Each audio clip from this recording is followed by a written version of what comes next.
Governor Kozhikode നിന്ന് സർവകലാശാല ക്യാമ്പസിലേക്ക് തിരിച്ചെത്തുമ്പോൾ വലിയ രീതിയിലുള്ള ഒരു പ്രതിഷേധം തന്നെ പോലീസ് പ്രതീക്ഷിക്കുന്നുണ്ട്. അതുകൊണ്ട് തന്നെയാണ് ഇവിടെ വലിയ പോലീസ് സന്നാഹത്തെ നിയോഗിച്ചിരിക്കുന്നത്.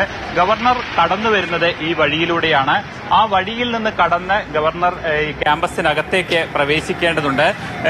സർവകലാശാല ക്യാമ്പസിനകത്തെ പോസ്റ്ററുകൾ നേരത്തെ പോലീസ് ഇടപെട്ട് മാറ്റിയിരുന്നു ഗവർണറുടെ ആവശ്യപ്രകാരം. ഇപ്പോൾ പുതിയൊരു പോസ്റ്റർ സർവകലാശാലയ്ക്ക് പുറത്ത് പ്രത്യക്ഷപ്പെട്ടിട്ടുണ്ട്. Sanghi governor you are a waste എന്നാണ് ഡിവൈഎഫ്ഐയുടെ പേരിലുള്ള പോസ്റ്ററിൽ പറയുന്നത്. വലിയ സുരക്ഷാ സംവിധാനങ്ങൾ തന്നെയാണ് ഇവിടെ ഒരുക്കിയിരിക്കുന്നത്.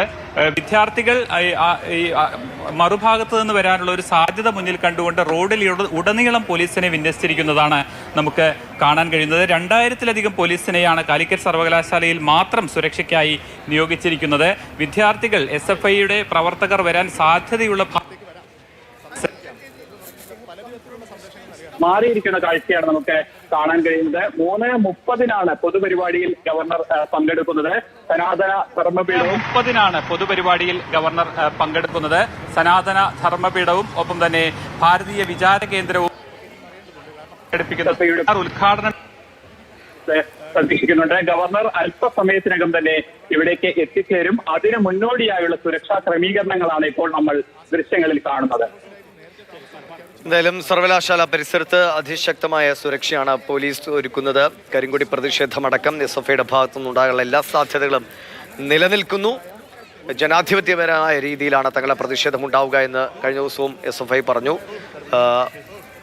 ബാനറുകൾ കെട്ടിയും പ്രതിഷേധ മുദ്രാവാക്യങ്ങൾ വിളിച്ചുമൊക്കെ അത് ഇന്ന് ഗവർണർ അങ്ങോട്ടേക്ക് എത്തുമ്പോൾ ഈ പ്രതിഷേധം കനക്കുമ്പോൾ ഗവർണർ വീണ്ടും വാഹനത്തിൽ നിന്ന് ഇറങ്ങുന്ന സാഹചര്യം ഉണ്ടാകുമോ, അങ്ങനെയെങ്കിൽ എന്തെങ്കിലും സംഘർഷാവസ്ഥ ഉണ്ടാകുമോ എന്നൊക്കെ ഇനി കാത്തിരുന്ന് കണ്ടേ മതിയാകും. എന്തായാലും കഴിഞ്ഞ 2-3 ദിവസമായി SFI ഗവർണർ പോരുന്നത് അതിൻ്റെ ഏറ്റവും ഉച്ചസ്ഥായിലേക്ക് എത്തുമ്പോൾ SFIക്ക് കൂട്ടുപിടിച്ച് മുഖ്യമന്ത്രിയുടെയും മന്ത്രിമാരുടെയും ഒക്കെ പ്രതികരണങ്ങൾ വരുന്നു.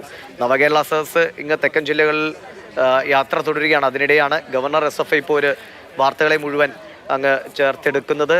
നിലവിൽ ഗവർണറുടെ ഈ സന്ദർശനവുമൊക്കെ വലിയ തോതിൽ തീർച്ചയായും ആളുകളുടെയും ശ്രദ്ധയിലേക്ക് വന്നിട്ടുണ്ട്.